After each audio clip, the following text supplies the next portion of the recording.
Hey guys, thanks for watching. I'm not always out there in the fields and in the dirt looking for history. I look for it pretty much everywhere I go. And that includes thrift stores, which have some pretty amazing finds if you look hard enough.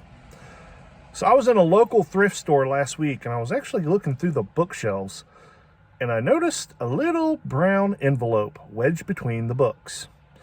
I pulled it out, noticed something hard inside the envelope, opened it up, and out came a little record. The label on it said Voiceograph. So I immediately did a little bit of quick Googling, and I discovered I actually have a pretty neat little piece of history. What is a Voiceograph record?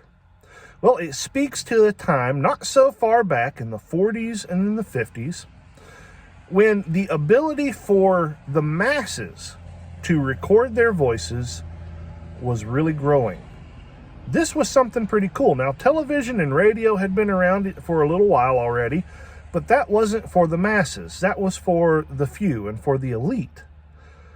The little Voiceograph record opened the door for the common man to record what he had to say. Here's how it worked. You would walk into a store, and I want you to imagine something that might look like an old phone booth in the corner. You open up the doors, and inside is a fancy-looking little machine. You drop some coins in the slot. A little vacuum tube picks up a blank record, puts it on some sort of a recording machine, and then a timer starts. And you have 2 minutes to record whatever it is that you want to record.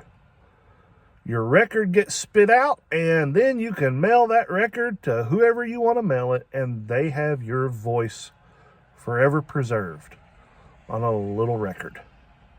Pretty cool.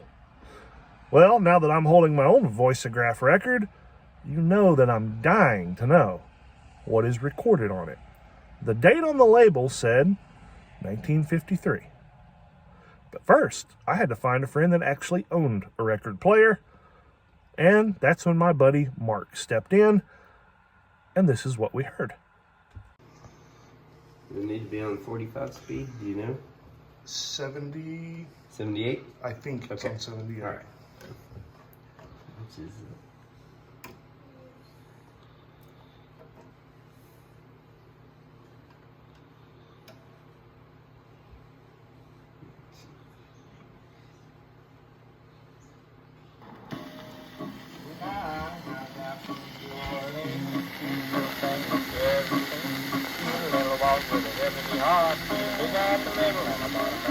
Do you need any help? No help for it. If you need little help, no help for it.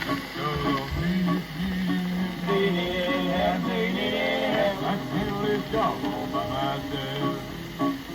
Well, I love a big little bitty bugger. She's got a button on sweet ass cookie. I'm gonna buy him a diamond ring, and we'll be no. Do you need any help? No help for it. If you need little help, no help for it. Call on me. I can handle this job all by myself. Do you need any help? No help for it. If you need a little help, no help for it. I can handle this job all by myself.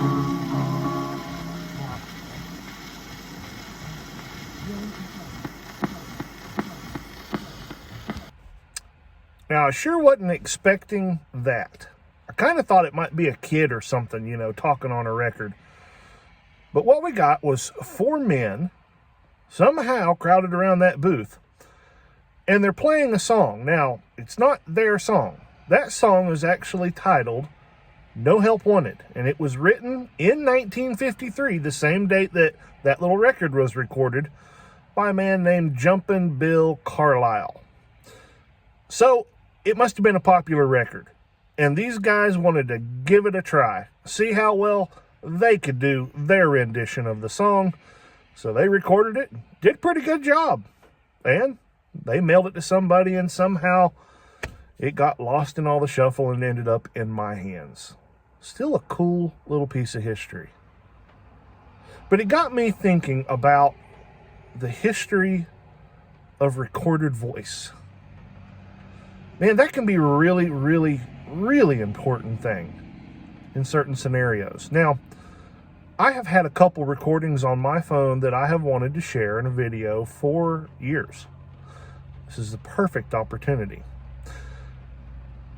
I never got to meet my dad's dad, my grandfather. His name was Herman Harold Pope. Never got to meet him. He died before I was born. A few years back, one of my aunts found a little tape recorder that she had as a child. It had a tape in it. And when she hit play, my grandfather's voice was on that tape. It's the only time I've ever heard his voice. Now, why is that important? It's important to me. I get to see just a little bit of his personality, hear what he sounded like, and to be able to put that with all the photographs that I've seen of him, it helps me understand him a little bit more. Now, this recording shows him probably, at his most vulnerable. It's probably a Christmas morning, and this fancy little new tape recorder, which would be the next iteration of technology to come into the homes and make it easy for people to record themselves. He's trying to figure it out. This is high-tech stuff here. You get to hear his humor just a little bit. Also says something interesting towards the end of the recording. He mentions something about he's trying to figure out how to know when the recording stops. And he says, does it give you a time limit? Well, he may be speaking from his experiences with things like the voiceograph machine, which had a little timer, a 2-minute timer. Anyway, meet my grandfather, Herman Harold Pope, the only recording I've ever heard of him. That shows that we have to go back this way. So you run it to the right to left. It goes from right to left. You've got this thing down, so you're recording now. Are we recording now? Then we're recording now. I'm going to record part of this, please, and then I'm going to stop you. Inside there. It's supposed to be playing. Well, let's see then. You go ahead, study it. I'll take care of her out here. Well, just let me see something. I want your keys to your car. You asked for needle in the heat. I wouldn't leave my keys laying around like that for nothing. Sunday morning in the upper 50s. Honey, those little flowers might fall off, but if it do, you can take them off, put them on however you want. They just joked around. This little gadget's going to have to be figured out. It's going to take a mastermind to do it. I can plainly see that. So mastermind is speaking. And so little wheels are turning, no doubt they must be recording something. I don't know how long it's going to go on before so-called side is full. Now, do you suppose that thing stops when it gets to the other end of that tape? I should think so.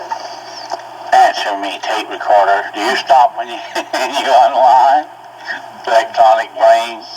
This is the brain speaking. Oh, the electronic brain. Go ahead, Seth, on air. Oh, gosh, okay. Hold on, what you gonna tell them? I'm going to tell you about what I told the kids. Oh, come on. Well, the kids, Come on. I told the kids, I wish this thing would have told how you could tell when the thing's finished. It must be in those instructions somewhere. It must be in those instructions. Unless they give you a time limit. It's got to be in there. no, you put too much water in that unless... Wait a minute. Remote control switch of microphone. The tape can be stopped or started by operating the remote control switch of microphone. All right. To stop the tape, slide the switch knob to off. Dark night. I love that recording. I feel like I got a real good taste, a good glimpse of my grandfather, even in that silly little recording, because I don't think he ever anticipated anybody ever hearing that. He's probably being very much himself. If he knew that this was something that people be listening to, well, we all have the ability to put on a little bit of a facade, don't we? And kind of alters who we really are in the recording. I think I got him in that, and that makes it extremely valuable to me.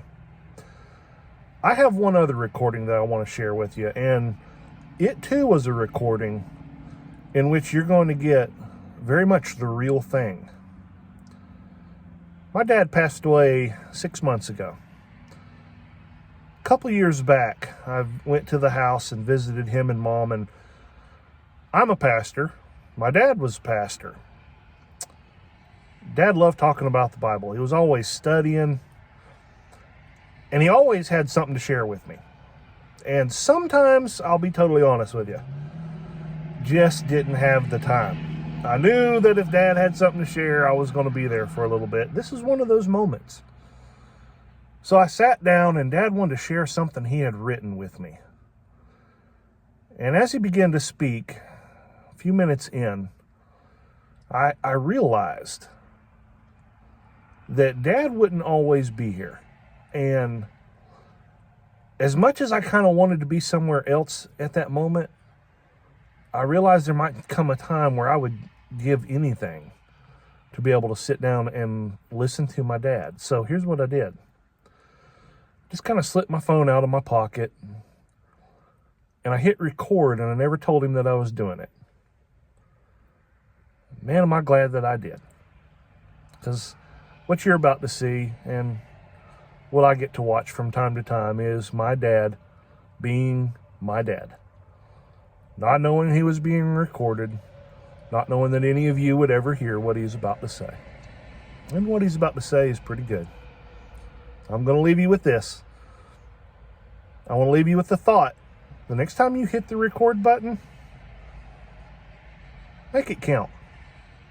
And also, if you're out there looking around like I am, looking for history, don't forget the history that doesn't lay too far back in time.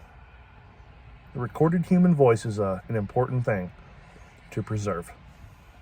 Therefore get wisdom, and in all you're getting, get understanding. So I conclude like this. Ultimately, the spiritual reality of godly wisdom obtained by the believer results in a peace, joy, and fruitfulness that God intends for all who trust Him. Because it is a gift that only comes from God, given uniquely to those who diligently pursue it. It is the one thing in life that will always promote one in what he pursues, preserve one in what he faces, and provide what one may need in life, no matter what may come. Therefore get wisdom, and in all you're getting, get understanding. I wrote that out, and I tweaked it. Probably took me about a week to edit it, think about it, pray over it. And finally, I had her write it out, and I put it in my Bible, her Bible, and I've given it to several others. But I want to give you a copy of it, not just because I wrote it, but because it's something that you look at it, and if you begin to think about all the different aspects of it, it's dead on target. And I know it's from the Lord. It's not from me. So anyway, if you would run him off a copy for you, please. What is godly wisdom?